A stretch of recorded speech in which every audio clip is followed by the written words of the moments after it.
So you wanna be a picture book writer, then you gotta write picture books. And you're gonna need a bucket load of bright ideas for titles, plots, and hooks. If you're partial to prose or you're raring to rhyme, then repeat after me, it's a challenge, but I'm gonna tackle each story 1 month at a time with 12 by 12. Do you want to take a deep dive into picture book craft to give your manuscripts the best chance of getting published? Consider Picture Book Summit, a world-class online conference for picture book authors and illustrators. Oceans of possibility await you on Saturday, October 3rd, 2026, alongside keynotes from award-winning speakers, author Derek Barnes, author Deborah Underwood, and Caldecott honor-winning author-illustrator Brian Lees. Register by August 27th and get $100 off the regular price at picturebooksummit.com/Julie. Hello, everyone, and welcome back to the 12 by 12 Picture Book Podcast. I'm Julie Headland. I'm a published picture book author and the founder of the 12 by 12 Picture Book Writing Challenge. And it's always a special treat for me when I get to be with one of my dear friends in these episodes. And that is true today. I'm here with Emma Walton Hamilton. She's actually been on the podcast before, and many of you know that she and I are not only close friends, but we are also co-creators of the Complete Picture Book Submission System and two of the co-founders of Picture Book Summit, along with Katie Davis. In addition to her illustrious career co-creating things with me, Emma is also a very well-published author of more than 35 books, many of which she has co-written with her mother, the actress-singer Julie Andrews. She is also a professor of children's literature at Stony Brook University in New York and a very talented freelance editor.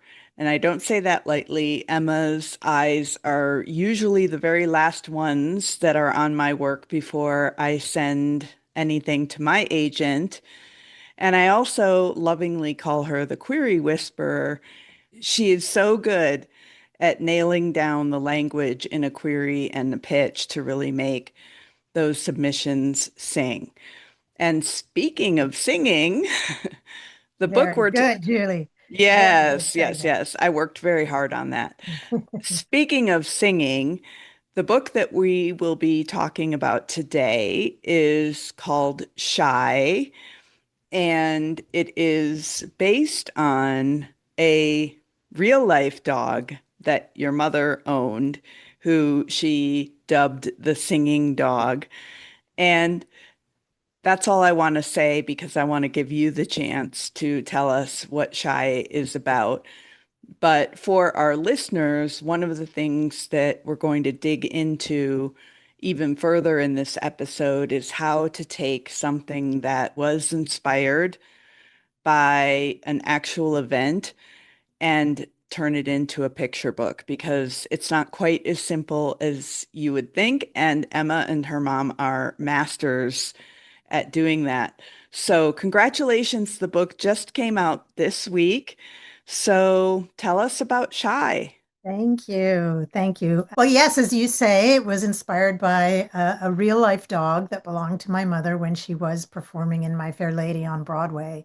She had adopted this little poodle who was, in fact, related to a poodle that my grandparents owned. And her name was Shy. And my mother, of course, being in a show 8 times a week, had to do a considerable amount of vocalizing and warming up prior to performances and to keep her voice in shape. And she quickly discovered that every time she sat down at the piano and opened her mouth, this little dog would open her mouth as well and howl to the skies. And at first, my mom thought maybe it was a comment on her singing, but later she decided that it was probably just enthusiasm on Shy's part and a desire to sing along. That story stayed in the family and became sort of family lore. And when we were looking for an idea for our next picture book, it occurred to us that it might be fun to tell Shy's story, but of course, for children, we wanted to change the facts a little bit. So in our version of the story, Shy is adopted by a composer, a pianist, who's a man who probably has some shyness himself, maybe some neurodiversity, is looking for a companion, an emotional support dog, so to speak. And he adopts this little dog who, every time he sits down to play the piano, lifts her nose to the sky and sings along. And it becomes very challenging for him because he's getting ready for an important concert at Carnegie Hall. Eventually, they head off together for the concert, and he tucks her safely into the dressing room. But when she hears those familiar chords emanating from the stage, she feels compelled to join him. And of course, the rest is history, as they say. So that's our version of the Shy story, very much inspired by the original Shy, but also, of course, her own character in pursuit of her own voice. Right. Aw. Eva Byrne did an amazing job illustrating this book. The cover, you can't look at that cover and not want to pick up the book with Oh, you see thank you. Shy peeking from behind the curtain, and she is just so deliciously endearing. And you told me at one point that you were lucky enough to be able to give some input on the way Shy would look. But it turns out that the differences are pretty remarkable too. So do you want They to? are, yeah. Well, first, I should start by saying how thrilled we were that Eva Byrne agreed to illustrate for us. We've been fans of hers for years. We were particularly drawn to the style that she used for her book on Coco Chanel. We wanted something that had a kind of timeless feeling, but also a loose line, and a light wash feel, kind of Ludwig Bemelman, Madeline style of art was what we were hoping to find. And Eva's illustrations for the Coco Chanel book very much achieved that. And so when she said yes, we were thrilled. It's a caveat to say that it's not common for authors to be able to weigh in on how an author illustrates, but she did very graciously ask if we had any particular type of dog in mind to feature as Shy. And we said we would love it if she could be some sort of doodle, something curly and cuddly and lovable. And the original Shy, the real Shy, was gray. And as adorable as she was, we didn't think that would be particularly engaging in a picture book palette. So we opted for a white with brown spots kind of doodle, which ended up being wonderfully prescient because my 1-year-old golden doodle Harry, who joined our family well after Shy was put to bed and sent to the printers, happens to have the exact same coloring. So although he's about 4 times the size of Shy in Right, the books, right.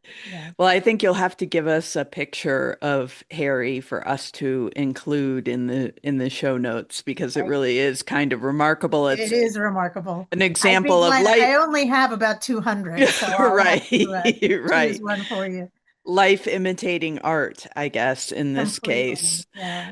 So, one of the things that you and your mom working together as writing partners are, I think, so good at is taking something that's actually true to life or something that happened and, for lack of a better word, exaggerating it to the point that it can make a compelling picture book. Because I think many of us, myself included, get an idea based on something, whether it's a title or an event or um, something that you observe. And it's not as easy to translate that into picture book form as you might think.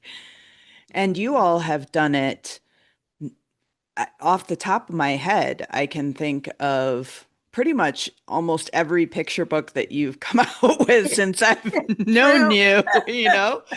I mean, going all the way back to the Fairy Fairy Princess. Actually, going all the which, way back to Dumpy the Dump Truck, which oh, right, was inspired by my son Sam. Yeah. But you're right, right. I mean, to some degree or another, there is a little thread of uh, true story inspiration in most of the picture books we've written. right.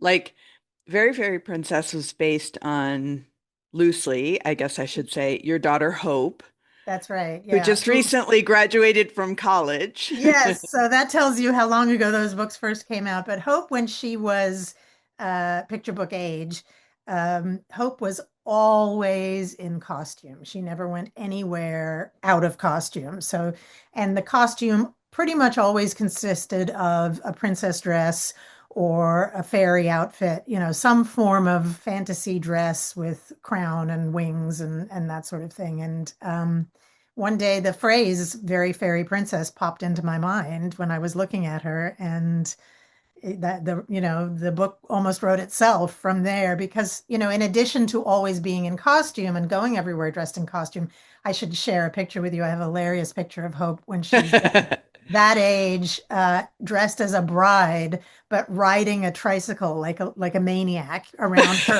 her little school courtyard, dressed in a bridal dress with her veil streaming out behind her.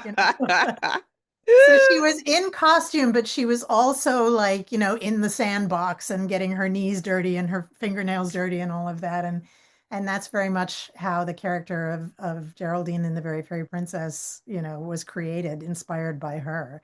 But you're right. I mean, it's interesting. I guess I've never really thought about it that way before, but most of the stories that we've written have started in something true and then departed from there.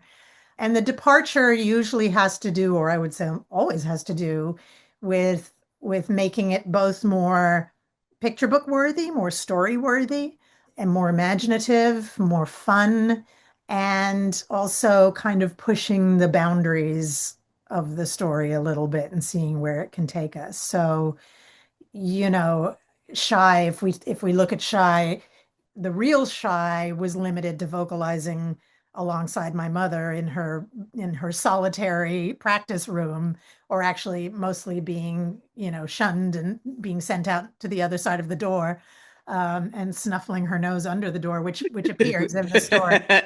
Um, So those are yeah, my favorite illustrations. you just see her nose and her paws peeking under the Yes. door.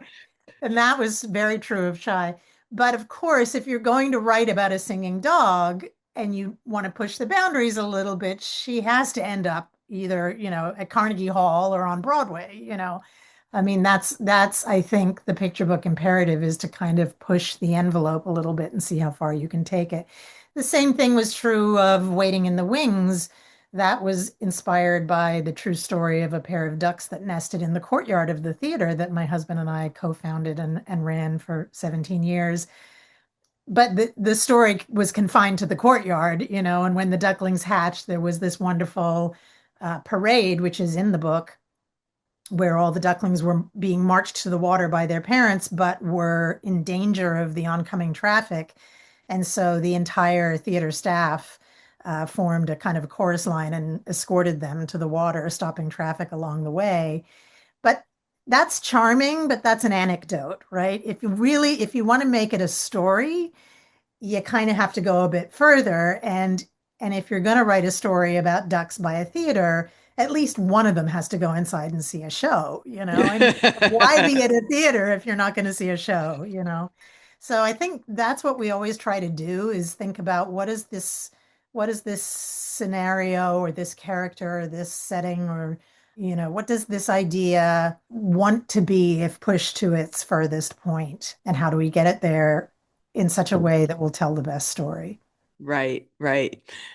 It can be difficult to admit sometimes that our own stories, just the way they happened, aren't quote unquote enough to carry a picture book.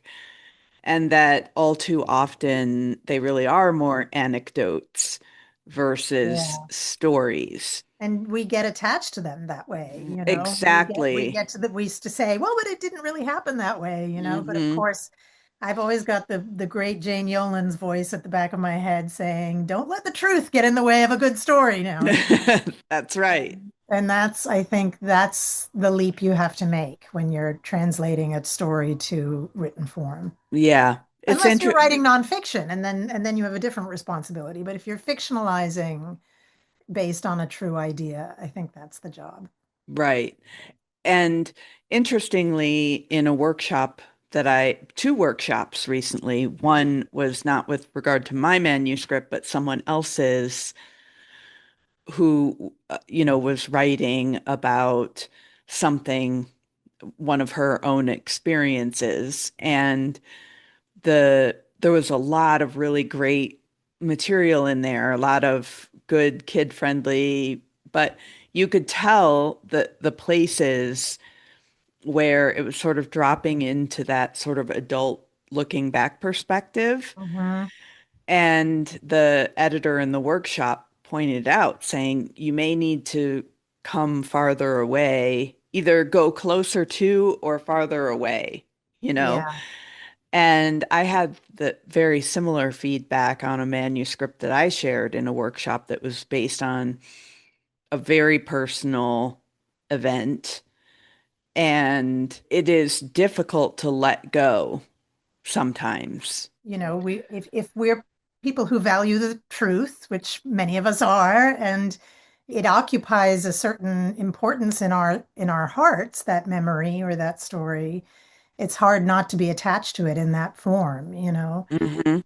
And for me, one of the ways in which I think we've been able to free ourselves up a little bit is by kind of fast forwarding ahead to what do I want my reader to take away from this? What is the thing that I'm hoping my young reader will take away from this story? So in Waiting in the Wings, what we wanted to leave our readers with was the value of theater, right? The magic of theater. We wanted the reader sitting on mom's lap or dad's lap or the teacher or librarian's lap to say, "Can we go to a theater?" And in order to do that, you have to work backwards. You can't just stay outside the building. You have to go in and show them the magic of theater. And so that's, I think, the way we've mostly achieved it is by kind of thinking ahead to what do we want to leave our reader with, or what do we want them feeling at the end of the story, and then work backwards and figure out how to get there. Right. And what was that feeling that you wanted to leave readers with Shy? So for Shy, it was about finding your voice Mm. and being allowed to express, being encouraged, not just being allowed, but being encouraged to express yourself authentically. So our hope was that, the child who wants to play the violin or who wants to play football or who wants to be an astronaut or whatever it is, will feel encouraged by Shy's journey to pursue that thing they love. And so working backwards, if it's about, the courage to shine, more or less, then you kind of have to work backwards and start from the place of, where do you begin not shining, not being thwarted, feeling small, feeling like you don't have a place to shine, encountering obstacles along the way.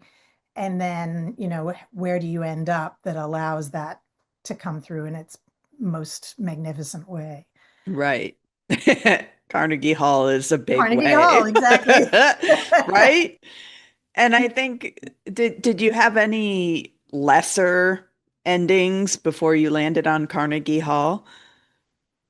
Well, we toyed with the idea of it being just there were a couple of times in earlier versions where we toyed with it being singing at birthday parties with him, or, singing at the local fair or the local community theater or what have you. And it just didn't quite make the point that we were trying to make. It really needed to be a journey for both of them, and Hmm. for him too, and for the composer as well, because Shy is very much part of his confidence, having her presence in his life. Eva Byrne did this wonderful thing. I don't know if you noticed, but in the early pages of the manuscript, this is not mentioned anywhere in the text, But because Shy is adopted from a shelter, and he says the one line that pays reference to this is he says, "I'm looking for a new friend who will sit by my side," and so forth. And when they go back to his home, if you look on the walls around his piano, there are pictures of him with other dogs. And you know that he has had other companion dogs in the past Mm. and recently lost one probably, and that Shy is taking that position in his life going forward. I didn't notice it, but now I'm going to Yeah, go back and look at it. I love that. That's such an amazing detail. Illustrators really are magicians, you know. they are. That's They're like amazing. a whole storyline that you never even imagined in the book that Right. I she mean, created. totally. And what we knew that Shy was because of her name, and we wanted to keep her name, and because the real dog's name was Shy, we knew that there needed to be something about that quality in the story. And that's what led us to the kind of emotional support dog quality. Also, the necessity of her being, why would she go with him otherwise to Carnegie Hmm. Hall? I mean, realizing that she needed to end up at Carnegie Hall, we had to work backwards and think, why would anybody bring their dog with them to Carnegie Hall if they were going to be performing their big debut? And the only answer is if it's an emotional support dog. And Right. so we had to work backwards with that in mind. And then, of course, without actually saying that in the text, it comes through beautifully in the art. So going back to the real dog, Shy, was that her name originally, or did your mom name her that based on her That was personality? Yeah, that was a name my mom named her based on her personality. She was one of a litter of puppies that my grandmother's dog had. And she was the smallest and shyest puppy in the litter. And yeah, and so my mom and dad adopted her. And she lived a good long life, did Shy. I mean, we have many, many photos. She was quite the presence. But until she sang, she was quiet and shy. But then, if my mom sat down at the piano to do her vocalizing, that was the end of that. Right. That's just too funny. And of course she wouldn't have known that until she got her home and No, not at all. She started practicing. I have to say, though, Julie, something funny, and that is that once we started working on the book, we started noticing, and I don't know what this is. I don't know if this is like, the hundredth monkey they call it, or the collective unconscious or something like Oh, that. right. But all of a sudden, I started noticing all over Instagram people posting videos of their singing dogs. And it is a thing, it is quite a thing that a lot of dogs are moved by music and feel moved to join in, whether it's that it vibrates something in their ears and they want to join along, or, we all know dogs also howl if they hear a siren going by, or, you know, Coyotes. That was yeah, Rocky's big thing. exactly, exactly. Other dogs howling. Right. It's interesting how many videos there are on Instagram of dogs howling. And one of our former dogs, our beloved Louis, he didn't sing, but he used to play the piano with his paws. Every time, if I sat down to play the piano, he would come up next to me and put his paws on the piano and plonk, plonk, plonk, listen. Oh, So I don't think he was making music. I think he was just getting attention in that. right. He just wanted to be where you were doing whatever you were doing, which Exactly. is Exactly. something that dogs do. It is. I was thinking about because, both of us are dog lovers, and of course, your mom also huge dog lover. And, my old hound, Rocky, who Yeah. passed away a few years, just probably like maybe a year before Louis did. Yeah. And I used to joke that I was his emotional support Yeah. animal. I think you were, Julie. I know a Pretty few sure. stories. Um, and so maybe that could be the next one that you and your mom tackle is like what That's a great happens when idea. it's like you're expecting to get a dog that's gonna, That's such help. a good idea. All right. Oh Listen, my you gosh. have 6 months to write that, and if you don't, I'm going to do it. Okay. Right, right, right. Another example that came to my mind that I was thinking about was that I only would have known because of the research that I did on your mom's bio, song after song. And there's a point at which where she is either running late for the show or they forgot like her shoes or something like that. And her mom spray painted Yes. and her mom spray painted Shoes. shoes on her, and Yeah. she ended up kind of leaving footprints, and that one thing made it into One of the very fairy one of the princess very books. fairy princess books that I wouldn't have known That's until exactly then. right. You're exactly right. That's true. Yeah, it's the Winter Wonderland very fairy princess book in which she's performing in part of the winter festival, and she forgets her shoes, and it's a storm, and there's no way to go home and get her. She's been wearing her big muddy boots, Wellington boots, to get through the snow to the performance, and there's no way to get her shoes to her in time, and so they paint them on, and she leaves little footprints all over the stage. Yeah, I mean that's the thing, when you are in the middle of drafting something and you come across a problem and the answer is there from real life, why not use it? Why not lean into that's what we call writing what you know, Right. you know? And writing something that only you could That too. write, Yeah. right? Yeah. I really like this notion of knowing where you want to end up and then working backwards from there. Yeah. But what are some other tips that you could give people who are writing stories inspired by, but they're trying to fictionalize them and make them big enough, to be a Yeah. picture book? Well, so it pretty much always comes back to the reader. So the first thing I said was think forward to what you want to leave your reader with, but also think about where the relevance or the resonance is for your reader. When we were working on the Enchanted Symphony, that was inspired by a true story that we heard about a performance during COVID. When all the theaters were, it sounds like all we do is write books about theaters, but that happens to be Kind of. another book about theater. Yeah, it's true. This was a concert hall in Barcelona where they couldn't perform because of COVID, and the musicians needed to practice and needed an audience. And so the artistic director had the idea of filling the auditorium with houseplants and having the musicians perform for the houseplants. And we saw a photograph of that and we were so charmed by it that we thought, there's got to be a story there. There's got to be a picture book there. That in and of itself doesn't necessarily have any relevance or resonance for a picture book age reader.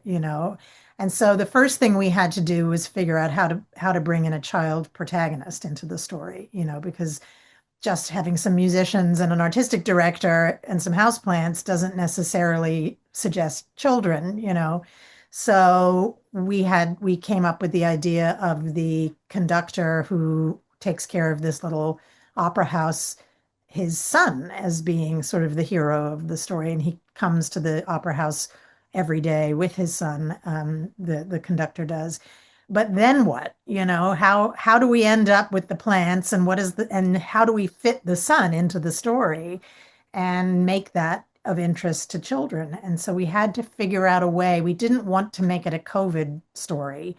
We didn't want to limit it that way. So we decided we would make it more of a fable, more of a sort of a fantasy fable. And we came up with the idea of this mysterious purple fog, which descends like an ennui over the village, and is sort of threatening to ruin the velvet seats in the opera house and tarnish the chandeliers and things. And so the conductor and his son have to go every day and clean up after it. And it is the little boy who sits down at the piano while his father is mopping the stage and picks out a tune and notices the plants in the lobby perking up, the drooping plants that have been succumbing to the fog. perking up. And so the minute you find a way to bring a child into the equation, to make it relevant for and resonant to a child, or have a child hero with agency figuring out how to solve the problem, then all of a sudden it becomes picture book worthy. Hmm. Right. So that's another way, and it's tricky sometimes when you're working with a story like that doesn't lend itself to children. We had a similar problem with Dumpy the Dump Truck, where we knew, the main character was this dump truck. But if you have a truck, you need a driver, and a driver has to be at least 16, or Mm. 18, I think now in New York State, whatever it is. And, we couldn't have a preschooler or an elementary schooler driving the truck around. And so it in order to bring the child character in, we had to find someone who could be driving him around. Mm. And in that case, what we did was we created the grandfather-grandchild relationship, which became a mirror because the grandfather was looking for some usefulness in his life, feeling old, feeling unworthy, feeling like he wasn't able to really be of much help anymore. But by rescuing this old dump truck, both of them are resurrected. And Uh, the child is the one with the agency because he's the one who discovers the truck in the weeds and says, let's fix it up. And therefore kind of brings agency back to both of them. So it's right. looking for a way to bring the child into the story. Yeah. Yeah. I do have to tell you though, this is speaking of an unbelievable coincidence, there is a book that recently came out about the plants in the theater in Barcelona that's nonfiction, and it's written by a 12 by 12 member. Really? Yes, and the reason I found out about this book is because she interviewed me. Her name is Tani Fletcher, and she has a blog and a YouTube channel called PB Jams. She's a music teacher. And so she had me on when Song After Song came out, given, the musical nature of that book. And I think Enchanted Symphony was coming out just right around the time that I was talking to her, and she couldn't believe that there was a fictionalized version. Anyway, her book is called Music Plants Hope, and Oh, I I'll haven't read have it to look yet. for it. Yeah, but you really do, you need to get it. And I'm just looking at the description. It says it's really a book about the concert. Hmm. So coming in to the exit. So I think it's going to be very lyrical, almost like the music that was played. So it's just fascinating to me how the same picture created Two different two stories. very different stories and very different approaches. Yeah, But I love the idea because the photo itself is art too, right? I mean, it is. Yeah. the idea to bring all the plants into the theater is art. And of course, then the picture and the fact that people are fascinated and uplifted and inspired by it. And then that goes on to create different versions of this story, some fictional, one fictional one.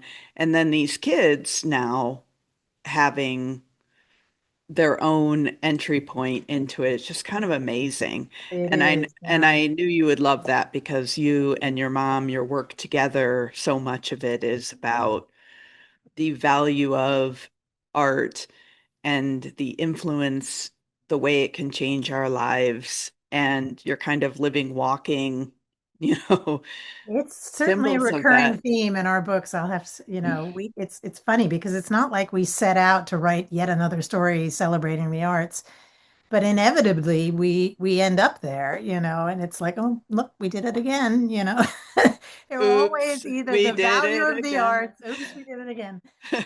The value of the arts, or no matter how small you are, you can still make a difference. Those seem to be our, and the wonders of nature. Those three things tend to recur through all of our books. Right. I know I asked you, I'm pretty sure I asked you this when you visited the podcast earlier, but I do like to ask, guests, what is a picture book that you wish you had written and why? Oh gosh, Julie.